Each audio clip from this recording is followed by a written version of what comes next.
നമ്മൾ പോകുന്നത് തിന്നക്കര ബംഗാരം എന്ന് നമ്മുടെ മൂന്നാമത്തെ ദിവസം ലക്ഷദ്വീപിൽ. അപ്പോൾ ആ രണ്ട് സ്ഥലത്തോട്ടാണ് നമ്മൾ പോകുന്നത് കേട്ടോ. അപ്പോൾ ഒരു അത്യാവശ്യം വലിയ ബോട്ടിലാണ് പോകുന്നത്. നമ്മൾ വേറെ രണ്ട് ഫാമിലി ഉണ്ട് കേട്ടോ. അപ്പോൾ എന്തായാലും നമുക്ക് ബാക്കി ഇന്നത്തെ വിശേഷങ്ങൾക്ക് വീഡിയോയിൽ കാണാം.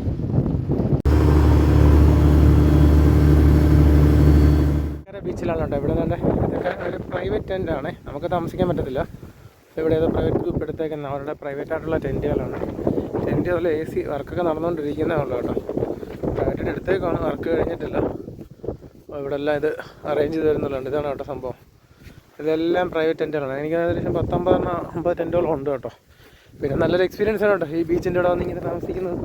നല്ല കോസ്റ്റ്ലി ആയിരിക്കും. നമ്മളെന്തായാലും നമ്മളിവിടെ എത്തി അങ്ങോട്ട് പോകാൻ കേട്ടോ. ഫുഡ് കഴിക്കാൻ വേണ്ടി, ഫുഡ് കഴിച്ചിട്ടാണ് ബാക്കി ആക്ടിവിറ്റീസൊക്കെ. അപ്പോൾ ഫുഡ് കഴിക്കാൻ അങ്ങോട്ട് പോകാം കേട്ടോ. ഫുഡൊക്കെ നമ്മൾ കൊണ്ടുവന്നായിരുന്നു കേട്ടോ. കൊണ്ടുവന്ന് നമ്മൾ ഇവിടെ ഇരുന്നാണ് കഴിക്കാൻ പോകുന്നത്. നമ്മൾ തിന്നക്കര ബീച്ചിനെ അങ്ങോട്ട് ഇറങ്ങുന്നതിൻ്റെ അടുത്തുള്ളൊരു സ്ഥലമാണ് കേട്ടോ. അപ്പോൾ ഫുഡ് കഴിക്കാൻ സമയം ഏകദേശം 1 മണിയായി. നമ്മൾ ബോട്ടിൽ ഏകദേശം ഇങ്ങോട്ട് 1 മണിക്കൂർ യാത്ര ഉണ്ട്. ഫുഡൊക്കെ എടുത്ത് വെച്ചിട്ടുണ്ട് കേട്ടോ. നമ്മുടെ ഫുഡൊക്കെ നല്ല പാക്ക് ചെയ്ത് നമ്മൾ വീട്ടിൽ നിന്ന് എത്തി തന്നെ പാക്ക് ചെയ്ത്, ഇറച്ചിച്ചോറ് പോലെ, ഇത് ഇറച്ചി ചോറല്ല മീനാണ് ഇട്ടേക്കുന്നത് കേട്ടോ. എൻ്റെ അകത്ത് ചോറ് ആ ഒരു ടേസ്റ്റാണ്. പപ്പടവും സലാഡും അച്ചാറുമൊക്കെ വെച്ചിട്ടുണ്ട്. അപ്പോൾ എന്തായാലും നമ്മൾ ഫുഡ് കഴിച്ചിട്ട് ഇനി നേരെ അത് കഴിഞ്ഞിട്ട് ബീച്ചിലോട്ട് പോകണം. ഉള്ളത് തിന്നക്കര ബീച്ചിലാണ്. തിന്നക്കര സൂപ്പർ എന്ന് പറഞ്ഞാൽ എനിക്കൊന്നും പറയാനില്ല കേട്ടോ. അതുപോലത്തെ വ്യൂ ആണ്. നമ്മളിപ്പം ഇത്ര ആൾക്കാരെ വന്നിട്ടുള്ളൂ. വലിയ തിരക്കൊന്നുമില്ല. പിള്ളേരൊക്കെ എല്ലാവരും നമ്മൾ വന്ന ആൾക്കാർ ഫുൾ ഇറങ്ങിയിട്ടുണ്ട്. എല്ലാവരും വെള്ളത്തിലാണ് കേട്ടോ. എല്ലാവരും വെള്ളത്തിൽ അങ്ങ് വരെ പോകാൻ കേട്ടോ. നമുക്ക് വലിയ ആഴമൊന്നുമില്ല. സുഖമായിട്ട് അങ്ങ് വരെ പോകാൻ കേട്ടോ.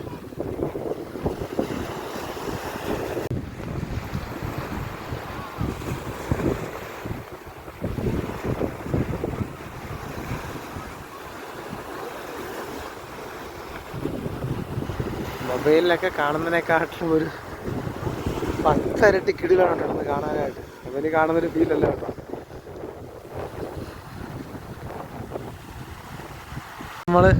നമ്മൾ ഒത്തിരി സ്ഥലത്ത് പോയിട്ടുണ്ട് കേട്ടോ. പക്ഷേ ലക്ഷദ്വീപ് ഒരു രക്ഷയില്ല കേട്ടോ. ഒരു കുഞ്ഞു സ്ഥലമാണെങ്കിൽ ഇവിടുത്തെ ഓരോ കാഴ്ചകൾ ഒരു രക്ഷയില്ല കേട്ടോ. ഒന്നും പറയാനില്ല. പൊള്ളി വൈബെന്ന് പറഞ്ഞാൽ പൊള്ളിയാണ് കേട്ടോ.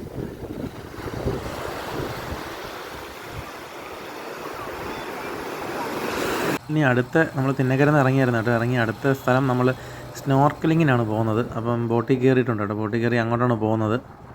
അപ്പോൾ ഈ സ്ക്യൂബ ഡൈവിങ്ങും സ്നോർക്കലിങ്ങും രണ്ട് എക്സ്പീരിയൻസ് ആണ്. സ്ക്യൂബ ഡൈവിങ് വെച്ചാൽ നമ്മൾ ലഗൂണിൻ്റെ അടിയിലോട്ട് അങ്ങ് കൊണ്ടുപോകും കേട്ടോ. അവരൊരു 5 മീറ്റർ അടിയിലോട്ട് കൊണ്ടുപോകും. സ്നോർക്കലിങ് ജസ്റ്റ് ഇതിൻ്റെ മേളിൽ കൂടെ നമുക്ക് മീനിനെ കാണാൻ പറ്റും. മാസ്ക് ഒക്കെ വെച്ച് മീനിനെ കാണാൻ പറ്റും. സ്നോർക്കലിംഗ് എന്നാണ് പരിപാടി കേട്ടോ. അപ്പോൾ നമ്മുടെ ജയിക്കും ഇറങ്ങിയിട്ടുണ്ട് കേട്ടോ. ജയിക്ക് കണ്ട ചാടി തുള്ളി ഇറങ്ങിയിട്ടുണ്ട്. അപ്പോൾ പിന്നെ ജോക്കൂട്ടിനും എല്ലാവരും ഇറങ്ങിയിട്ട് കൊച്ചു പിള്ളേർക്ക് എല്ലാവർക്കും സ്നോർക്കലിംഗ് ചെയ്യാൻ കേട്ടോ. നല്ലൊരു എക്സ്പീരിയൻസ് ആണ് കേട്ടോ. അപ്പോൾ സ്നോർക്കലിംഗ് കഴിഞ്ഞ് ഞങ്ങൾ ബോട്ടിൽ കയറി കേട്ടോ. ഞങ്ങൾ ബോട്ടിലെ ചേട്ടന്മാർ കട്ടൻ ചായയൊക്കെ ഇട്ട് തന്നു. അപ്പോൾ എല്ലാവരും കട്ടൻ ചായയും ബിസ്ക്കറ്റും മിക്സറൊക്കെ സ്നാക്സ് ഉണ്ടായിരുന്നു. നമ്മളെല്ലാം കഴിച്ചുകൊണ്ടിരിക്കുകയാണ് കേട്ടോ. ഇനി അടുത്ത് നമ്മൾ പോകുന്നത് സാൻഡ് ബാങ്ക് ആണ്. സാൻഡ് ബാങ്കിലോട്ടാണ് പോകുന്നത്. സാൻഡ് ബാങ്ക് എന്ന് വെച്ചാൽ 2 സൈഡും നടുക്ക് സാൻഡ് ആയിരിക്കും. നമുക്കവിടെ ഇറങ്ങി നടക്കാൻ പറ്റും. ബാക്കി 2 സൈഡും കടല പോലെയാണ്. കുറച്ച് ഭാഗത്ത് നമുക്ക് ഇറങ്ങിയിട്ട് അവിടെ നിൽക്കാനൊക്കെ പറ്റും കേട്ടോ. അങ്ങോട്ടാണ് ഇപ്പോൾ സാൻഡ് ബാങ്കിലോട്ടാണ് പോകുന്നത്. ഇവിടുന്ന് ഏകദേശം ഒരു 15 മിനിറ്റ് ഉണ്ട് കേട്ടോ സാൻഡ് ബാങ്കിലോട്ട്. അപ്പോൾ സാൻഡ് ബാങ്കിൽ നമുക്കിതുപോലെ ഇറങ്ങി നിൽക്കാൻ പറ്റും കേട്ടോ. അന്നേരം നടുക്ക് മണലാണ്. അപ്പോൾ നമുക്കിവിടെ ഇറങ്ങി നിൽക്കാൻ പറ്റും. ബാക്കി 2 സൈഡ് അവർ പറയും കേട്ടോ അങ്ങോട്ട് പോകല്ലേ. ചിലപ്പോൾ പെട്ടെന്നായിരിക്കും ആഴം വരും. നമുക്ക് അറിയാത്ത സ്ഥലമാണ്. ബാക്കി കടലിൻ്റെ അറ്റമാണ് കേട്ടോ. കടലിൻ്റെ അവിടെ അപ്പോൾ അങ്ങോട്ട് ഇറങ്ങല്ലെന്ന് പറയും. അടുത്തൊന്നും കുഴപ്പമില്ല. ചിലപ്പോൾ ചവിട്ടുമ്പോൾ ഭയങ്കര ആഴമാണെന്ന് പറയും. അപ്പോൾ സാൻഡ് ബാങ്കിൽ പോകുന്നതിന് പ്രത്യേകം ശ്രദ്ധിക്കുക. ഈ ഒരു സ്ഥലത്തൊന്നും കുഴപ്പമില്ല കേട്ടോ. നമുക്കിവിടെയൊക്കെ ഇങ്ങനെ ഓടി നടക്കാൻ കുഴപ്പമില്ല. നമ്മൾ വന്ന സമയത്ത് ഇവിടെ കുറേ ബോട്ടുകളൊക്കെ ഉണ്ടായിരുന്നു കേട്ടോ. അപ്പോൾ എല്ലാവരും പോകാൻ തുടങ്ങിയിട്ടുണ്ട്. സമയം ഏകദേശം 4:30 നമുക്കിനിയും നമ്മുടെ അഗത്തിയിലെത്തണമെങ്കിൽ ഏകദേശം 1 മണിക്കൂറിന് മേളിൽ യാത്രയുണ്ട് കേട്ടോ. അപ്പോൾ ഈ ഒരു സ്ഥലമാണ് കേട്ടോ കാണുന്നത്. നല്ലൊരു സ്ഥലമാണ്. അപ്പുറത്തെല്ലാം ഫുള്ള് കടലാണ്. ഈ ഒരു ഇത്രയും ഭാഗം മാത്രമാണ് മണലായിട്ട് കിടക്കുന്നത്. സാധാരണ ഇവിടെ ഇത്രയും വെള്ളം കാണത്തില്ല. ഹൈറ്റൈഡ് ആയതുകൊണ്ടാണ് ഇത്രയും വെള്ളം. അല്ലെങ്കിൽ ഈ വെള്ളം കാണത്തില്ല, മണലായിരിക്കും കേട്ടോ. അപ്പോൾ അത് നല്ല എക്സ്പീരിയൻസ്. നമ്മൾ കുറച്ച് ഫോട്ടോസൊക്കെ എടുത്ത് ചെറിയ മഴച്ചാറ്റലും ഉണ്ട് കേട്ടോ.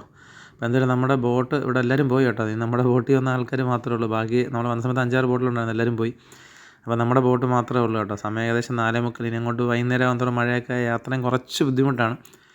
അപ്പോൾ എന്തായാലും നമ്മുടെ ബോട്ട് വരുന്നുണ്ട്. നമ്മളെന്തായാലും കുറച്ച് ഫോട്ടോസൊക്കെ എടുത്ത്, മഴയായതുകൊണ്ട് ഒത്തിരി ഫോട്ടോസ് എടുക്കാനും പറ്റില്ല കേട്ടോ കാര്യമായിട്ട്. അതൊന്നിനും ഫോട്ടോ എടുക്കാൻ പറ്റുള്ളൂ. നല്ല ഫോട്ടോസൊക്കെ എടുക്കാൻ പറ്റിയ നല്ലൊരു സ്ഥലമാണ് കേട്ടോ. നമ്മൾ സാൻഡ് ബാങ്കിൽ നിന്നും യാത്ര തിരിച്ചു കേട്ടോ. ഇവിടെ എവിടെ തിരിഞ്ഞാലും ഈ പച്ചക്കടലുള്ള കടലാണ് കേട്ടോ. അപ്പോൾ എല്ലാവരും ക്ഷീണമായി കേട്ടോ. എല്ലാവരും വൈകിട്ടായി, എല്ലാവർക്കും ക്ഷീണമായി കേട്ടോ. എല്ലാവരുമൊക്കെ മേളിലൊക്കെ പോയി ഇരിക്കുകയാണ്. നല്ല തിരമാല ഉണ്ട്. കടലിൽ നല്ല കാറ്റുണ്ട് കേട്ടോ.